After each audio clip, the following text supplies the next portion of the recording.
Hello, this is Photography Gamer. Welcome back to the channel. In today's video, I'm going to break down 15 rookie mistakes that new Valheim players make. I'll also give 15 tips to avoid them. Okay, let's get into the list. Number 1. Neglecting to eat and sleep at regular intervals. When you start a new game in Valheim, you'll be so wrapped up in exploring that you'll often forget to eat or sleep. This is a big no-no. Sleep deprivation and a lack of food will have a really negative effect on your health and your stamina levels. This will increase the likelihood of you getting killed, drowning, or dying from a fall. To avoid this mistake, remember to sleep when the sun goes down and try to eat as much food as the game will allow you. But bear in mind, you cannot eat multiples of the same food. So be sure to find at least 3 different food types. If you're struggling to find food, I'd recommend exploring the meadows where you'll find raspberries, mushrooms. Another option would be to hunt. You can go get some wild boar, some deer, these neck creatures that live by the water. Take this to your campfire, cook it up, and just make sure you take it off before it sizzles too much because you don't want to eat coal. Number 2. Killing yourself with smoke from a campfire. Building your first house in Valheim isn't as simple as you might think. Every house needs a campfire, as without it you can't sleep. Now, every player has made this mistake. They build a house, they create a fire, and then they choke to death on the smoke fumes.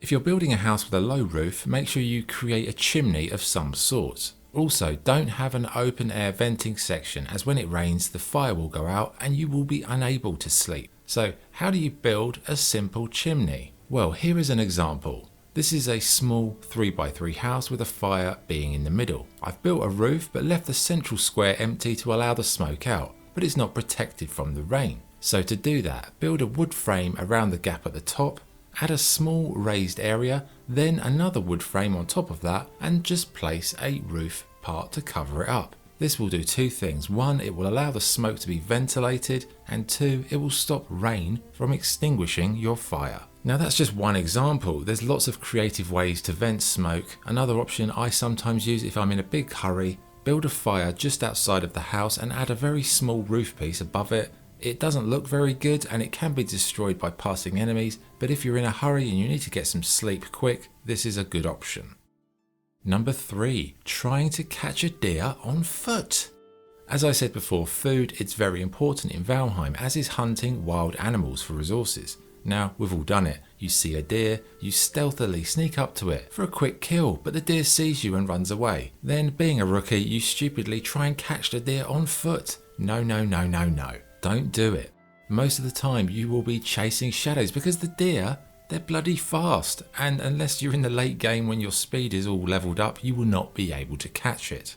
To avoid this time and stamina drain, simply craft a bow and be more cautious when you approach the deer in the forest. Take it slowly, make sure they can't see you, and then when you can get a clean shot, take it. In the long run, it's just more effective to do it this way, and once a deer runs away, just let it go and find the next one. Plus, it will also increase your stealth and bow skills, which are very useful to have in the game. Number 4. Overcooking meat. After a good day of hunting, what better way to spend your evening than cooking meat at the campfire, right? Cooking is pretty simple in Valheim, but new players often make the same mistake. They overcook their meat. When you add meat to the cooking rack, it sizzles once, then after a short interval, it sizzles a second time, and then after another interval, a third time. But what do these sizzles really mean? Well, the first sizzle indicates cooking has started, the second sizzle lets you know that the meat is cooked and ready to eat. The third sizzle would have Gordon Ramsay enraged, as it means you're a rubbish chef and your delicious cooked meat has just turned into coal, you plonker. So when you're cooking meat, don't get sidetracked with other tasks. Cook the meat, take it off the heat, and when it's done, just repeat this process until you've cooked everything you've hunted. Number 5. Not using your house space effectively. Your first house in Valheim is not going to be a luxury mansion or a 4-story castle. No, it's going to be small, pretty limited space and quite ugly. So once you've crafted a bed, a workbench, a campfire and a storage chest, there really usually isn't much space left. So how can you make the most of that available space? Well, there are several ways. Placing things in corners is a good start. With your workbench and bed in a corner, you'll have more central space to move around. In terms of the fire, as I said earlier, you can always have the fire outside if need be. But one big tip to make the most of your space is to build a cupboard. A cupboard, you say? But there isn't a cupboard in the crafting menu. Correct, there isn't, but that does not mean you can't build one. First thing you need to do is add 2 quarter-sized floor pieces next to each other on one of your walls. Obviously, you can't do this on a full-size wall, so you need to place 2 half-size walls on top of each other for the outer layer. Then you need to add quarter wall segments at the ends, and it should look something like this, like a chest of drawers with no drawers in it. The next step is to build storage chests and place them in the spaces that you've just created, and it basically allows you to stack chests, which otherwise is not possible. Now you can build these as high as you like, but I would say 3 is probably about as high as you want to go, because otherwise it's going to be difficult to reach. This is a great way of giving you more storage, because Valheim, it's got so many items to collect. You will hoover up things every day, and it's just good to have somewhere to store them early on in the game because you might need them. Number 6, ignoring the map marker system.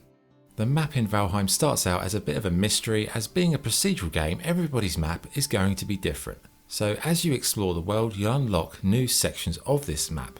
But the map has a very useful feature that most new players don't even know about. The feature I'm talking about are map markers. Now, I didn't use these markers for absolutely ages, and I really wish I had.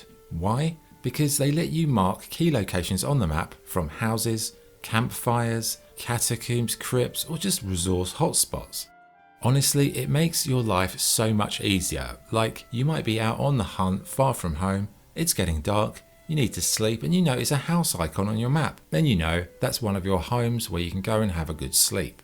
Or if you're out and about and you find copper but you don't want to mine it right then, you can just mark it on your map with an icon that suits you. So for new players, use the map markers because they will absolutely help you in the long run, and they will save you so much time. Number 7, failing to map your starting island before exploring further afield. Valheim uses a procedural world creator, which means every game world is going to be different, so when you start a new game you don't really know what's around you in terms of biomes and the lay of the land. Now, often new players become obsessed with exploring further afield before they've even mapped their starting landmass. Don't do it. Sailing, it's fun, yes, but it's treacherous as a task, and it will result often in you losing all of your gear and the boat, so don't go sailing until you know what's on your doorstep. First thing first, map the entire shoreline of your landmass to see where the boundaries are. Then go inland and explore further. Mark the map with points of interest and just see what the island contains. This is a really good starting tip because you might end up on an island with multiple biomes, meaning that you don't actually have to sail for quite a long time because it can be pretty annoying when you die. Number 8, running away from beehives. When you're exploring the meadows, you'll occasionally find a derelict Viking house. You'll go in and then you'll be poisoned by some bees and you'll run away like a coward. We've all done it. Now early on you don't have a lot of health, so when you get poisoned it's a bit of a panic stations and you do not want to die out in the field. But honestly, with the bees, don't run away because beehives are a fantastic and key resource in Valheim. An easy way to destroy the beehive is to chop away the building supports, then just watch as the house falls down along with the beehive itself. Go and collect the honey and the queen bee, go back to your base and you can craft yourself your very own beehive. The beehives are fantastic because they're a continuous supply of honey, which is both edible and it also can be used later on to create mead, which you absolutely will need in the game. Number 9, leading a troll back to your base. During the early game, trolls are probably the most dangerous foe that you'll encounter. Unless you've got a bow, you'll probably have to just run away, but for the love of God, do not lead them back home. Why? Because you'll probably get killed and then the troll will just destroy your house and maybe even your spawn point. So my advice with trolls is to avoid them unless you have a bow. If you don't, never lead them back home. Just draw them away into the forest and eventually they'll get bored and they'll leave you alone. Number 10, entering a catacomb unprepared. As you explore further afield, you'll stumble upon catacombs in the Black Forest. Entering a catacomb unprepared can be a complete disaster because it's dark, it's full of enemies, there's lots of spawn points, and it's very easy to get lost or disorientated. Now, they're not that difficult to navigate with the right preparation, so just never go into a catacomb without a torch, for example, or enough wood to make one. Because in the darkness, you can get lost, you can get disorientated, and sometimes I've been in there for like half an hour because I just couldn't find my way out. Also bring some food, as you might be in there a while, although the catacombs, they do have yellow mushrooms in there which you can eat, but you want to bring a couple of other food variations as well. The only other advice I'd give is to make sure that you're well rested before going in, and have a shield as well, because it's a very narrow place. The corridors are very tight, and having a shield will let you adopt a defensive position when you're being kind of attacked by multiple enemies. Number 11. Ignoring spawn points in the catacombs.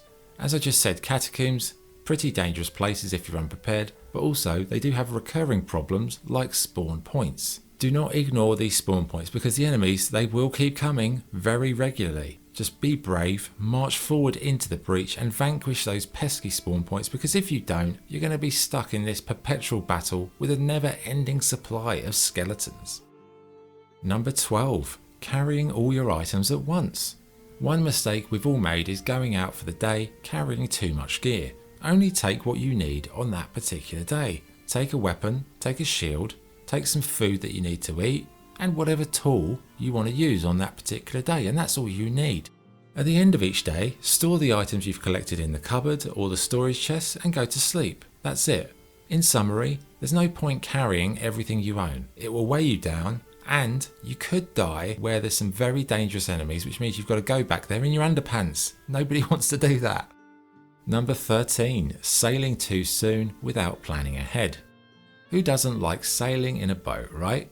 Well, most players end up exploring the wider world way before they're prepared. Also, if you think you're safe on a boat, oh dear, you're not. When sailing, never take all your best equipment. Instead, just wear some basic clothing, basic weapons, basic tools, because if you end up sinking to the bottom of the ocean, you're only going to lose some basic crap.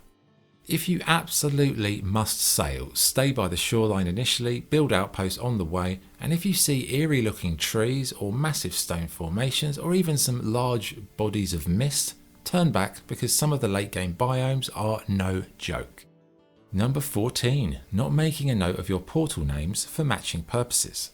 Portals are probably the best way of getting around in Valheim. Yes, you can't take certain items through the portal, but they're very good at getting from A to B quickly and efficiently.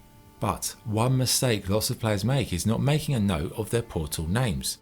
Every portal has two parts, an origin and a destination. Both of these have to be assigned the same name in order for them to communicate.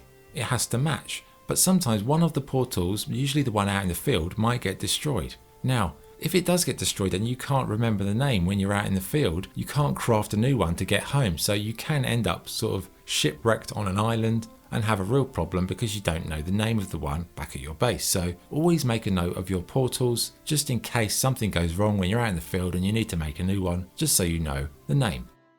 And last but not least, number 15, entering late game biomes before you're ready. Okay, as a new player, you'll be spending most of your time in the meadows or the Black Forest biome. For a beginner, these two I'd say are fine, but anything else is not a good idea unless you're with an experienced player. Swamps are bad, snow is bad, the plains are very bad, mistlands are bad and have terrible visibility. Honestly, if it's not the meadows or the Black Forest, give it a wide berth until you enter the Bronze Age, otherwise you'll end up dying and you may not be able to go back and get your gear for a very long time. And there you have it. Those are 15 rookie mistakes in Valheim and some tips on how to avoid them. I hope you enjoyed the video, but also, as a rookie Valheim player, what mistakes did you make? Are there other ones that I haven't put in this video that everybody makes? Add those into the comments so everybody can see them and try to avoid them themselves. But for now, thank you for watching. This is Photography Gamer signing off. Cheers.